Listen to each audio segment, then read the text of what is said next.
तो बच्चों ये कोयला ये कुदरती चीज है, ये भी एक फ्यूल है, पहले ट्रेन में इस्तेमाल होता था। It is also use in thermal power plants. आज भी जहां जहां पर करंट पैदा किया जाता है थर्मल पावर प्लांट में, बच्चों पावर प्लांट्स बहुत तरह के हैं, एक है थर्मल पावर प्लांट, एक है न्यूक्लियर पावर प्लांट, और एक है हाइड्रो इलेक्ट्रिक पावर प्लांट, एक है हाइड्रो पावर प्लांट। ठीक है, थर्मल थर्मल पावर प्लांट में आज भी कोयला ईंधन के तौर पर गर्मी के लिए, आग के लिए इस्तेमाल होता है। ठीक है, now story of coal. About 300 million years ago, 30 crore साल पहले, earth has dense forest in low lying wetland areas. Due to natural processes like flooding, these forests got buried in the soil. 30 crore साल पहले बच्चों, जब हमारे धरती की गर्मी बढ़ने लगी, धरती में तपिश बढ़ने लगी, तो जंगलों के सारे पेड़ गर्मी की वजह से जलने लगे, जलना शुरू हुए। ठीक है, the temperature also rose as they sank deeper and deeper. Under high pressure and temperature, dead plants got slowly converted to coal. ठीक है, जब सारे दरख्त पेड़ पौधे आग लग गई, जल गए, तो उसके बाद वो जलने के बाद वो जब सूख गए तो उनके लकड़ियां कोयला बन गई। ठीक है, the slow process as coal contains mainly carbon, the slow process of conversion of dead vegetation into coal is called carbonization. ठीक है, since it was formed from the remains of vegetation, coal is also called as fossil fuel. ठीक है, क्योंकि ये झाड़ के जलने के बाद बनता है, इसीलिए इस कोल को फॉसिल फ्यूल भी कहा जाता है। Okay, when heated in air, coal burns and produces mainly carbon dioxide gas. Coal is processed in industry to get some useful products such as coke, coal tar and coal gas. आज भी बड़े बड़े factories में कोयले को जलाया जाता है ताकि उससे कोक बना सके और कोयले की गैस बना सके। ठीक है, कोल टार मीन्स डांबर, डांबर को कोल टार कहते हैं। ठीक है, coke, it is a tough, porous and black substance. It is an almost pure form of carbon.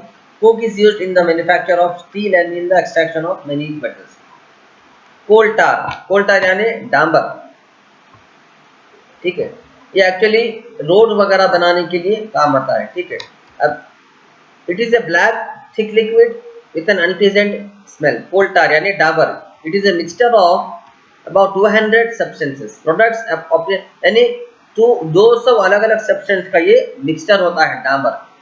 ठीक है, products obtained from coal tar are used as starting material for manufacturing various substances used in everyday life in industry like synthetic dyes, drugs, explosives, perfumes. तो ये जो डाबर होता है बहुत सारे चीज़ों में इस्तेमाल होता है, जैसे कि कलर करने की चीज़ों में और ड्रग्स में इस्तेमाल होता है, और एक्सप्लोजिव में बम्स वगैरह में इस्तेमाल होता है, और परफ्यूम्स में इस्तेमाल होता है, और प्लास्टिक बनाने में इस्तेमाल होता है, पेंट बनाने में इस्तेमाल होता है, और रूफिंग मटेरियल्स बनाने में इस्तेमाल होता है। ठीक है,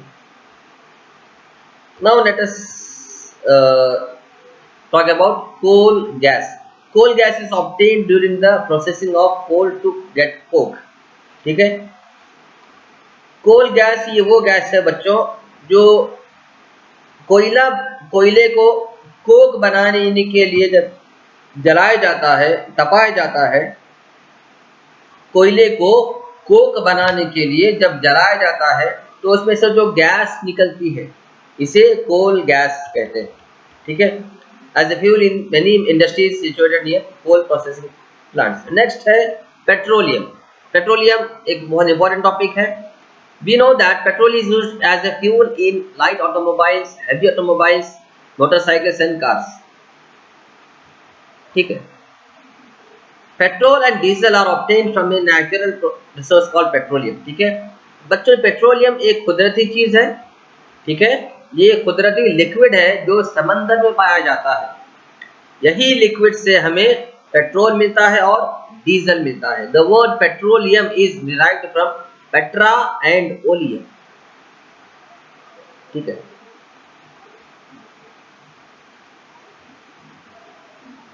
पेट्रा मीन्स रॉक, रॉक यानी बड़े बड़े सख्त चट्टान पत्थरों को रॉक पेट्रा कहते हैं। ऑयल मीन्स तेल। ठीक है, it is mined between the rocks and under earth as shown in figure 5.4। ये जमीन के अंदर जो पथरीली सतह है, पथरीली लहर है, उसके अतराफ मिलने वाला ये तेल है, इसीलिए इसे पेट्रोलियम कहते हैं। ठीक है, petroleum was formed from organisms living in the sea. As these organisms died, their bodies settled at the bottom of the sea and got covered into layers of sand and clay.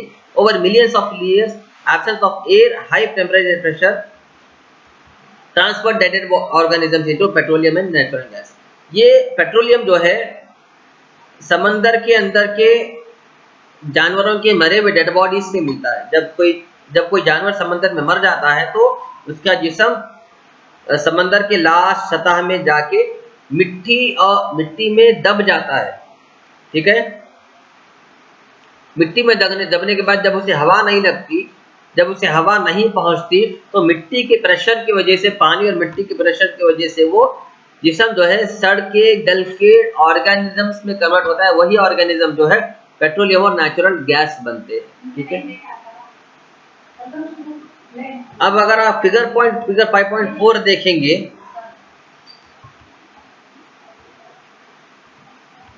the deposits of petroleum and natural gas, we see that layer containing petroleum, oil and gas is above that of water. Why is it?